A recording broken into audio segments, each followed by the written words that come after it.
I always thought romantic fiction books were way better than reality.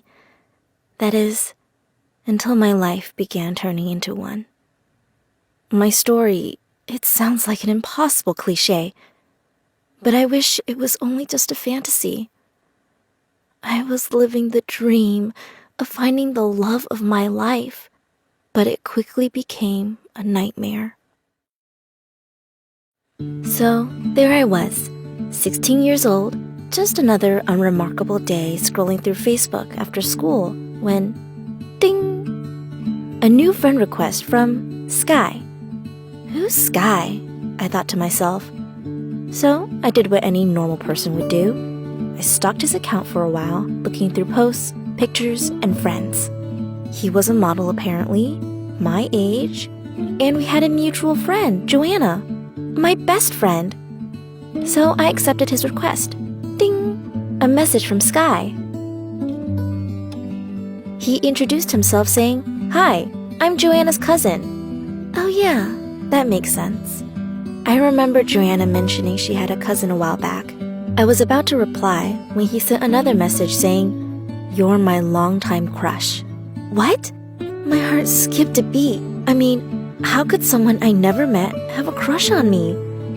Surely this was a prank. Someone had dared him to do this. Then he said, "I fell for you the moment I saw you dancing in the rain with Joanna."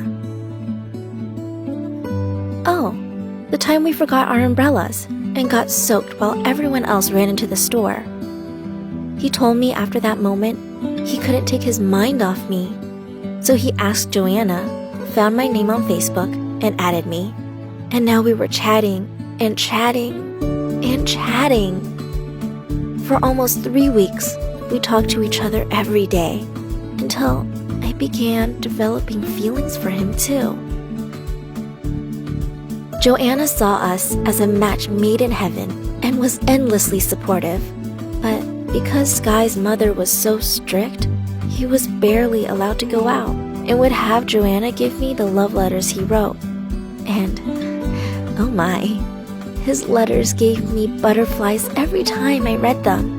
With every letter, I fell for him more and more.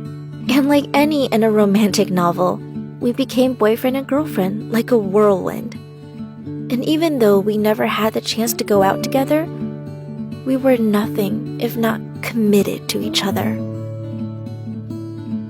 We tried our best to see each other in person. We really did. But between his strict mother, our disagreeing schedules, and distance from each other, we weren't able to. It had been 3 months since we met, and I was disappointed. But I knew we loved each other, and I knew if this was meant to be, we'd find a way eventually. That was what mattered. Then he told me something that made my heart sink. He was going back to his family's province to resume his modeling career. But the second thing he told me broke my heart altogether. The truth was, his mother hated me. She believed I was the reason he wanted to stay here in Manila, that I was the hindrance to his career. Maybe I was the reason he wanted to stay. But how could I have known? That's why he was never allowed to see me. In her eyes, I was the one keeping Sky from his home, and she wasn't about to let me take him from his mother's too. I was distraught. What could I do? Convince her that she was wrong about me? That I loved him as much as she did? The next thing I knew, Sky and his family were about to leave. He begged and pleaded his mother to see me just once before he left, but she wouldn't let him. And I was lost. I felt helpless, like my heart was chained down, while the love of my life left for who knows how long. Even as we chatted through our tears, we tried to comfort each other, repeating, "I love you, and it's going to be okay," not knowing for sure if it was ever going to be. Even though he became busier and busier with his career, we never stopped chatting. And while we talked less than before, my love for him grew, leaving him long, sweet messages when he wasn't online, and talking like he had never left when he was. But one day, I saw his picture, and he looked so pale, I almost didn't recognize him. "Are you okay?" I asked. And he told me that he's just a little bit sick from the flu. But when I saw Joanna the next week, she told me something I never could have expected.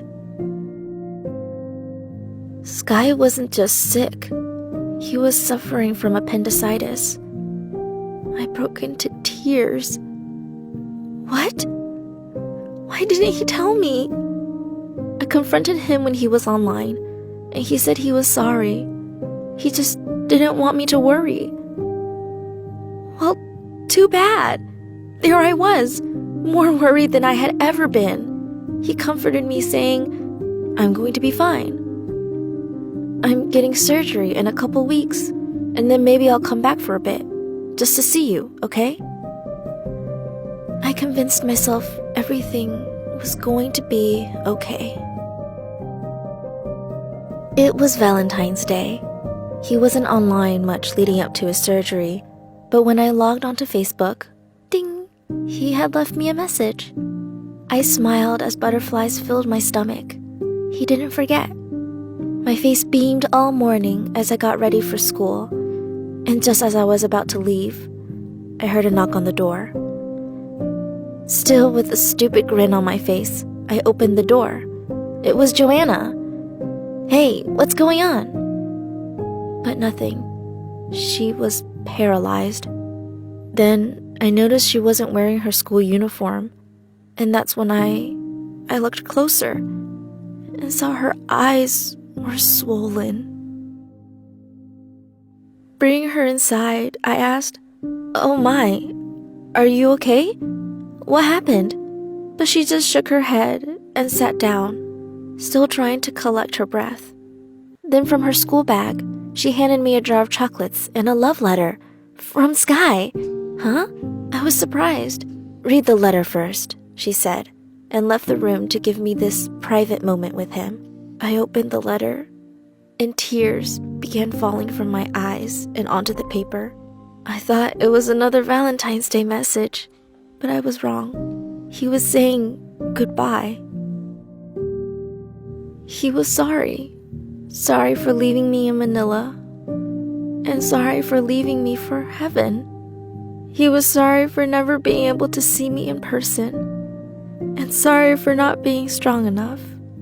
He told me he was tired and that he knew it was time to leave this world. My heart sank further and further until I was buried with my pain. I couldn't breathe. I was drowning in sorrow, gasping for air. But he also reminded me how much he loved me, and that he will take care of me from heaven. He told me he'll be happy when I find someone new to love, someone caring, and someone who will be there for me when I need them. He knew this was happening, and when Joanna came back into the room, she held me in her arms as I sobbed. She confirmed the one thing I didn't want to believe. He's gone. He's in a better place now. She told me how Sky's father told her he whispered my name in between spells of pain, how he confessed to his mother how happy I had made him. Even in the end, he was thinking of you. I cried for hours, days, weeks. It didn't feel real. I just wanted to wake up from this terrible nightmare. So, in the end, I never did get a chance to see him. I was so broken, depressed. I didn't leave my room for the weeks that followed. I didn't go to class, didn't bathe, barely ate. I didn't want to go into a world he wasn't in. He was my first love, and I wanted him to be my last. So please, take a risk and cherish the time you have with loved ones. Whether it's a romantic novel or a tragedy, enjoy each chapter because the story goes on.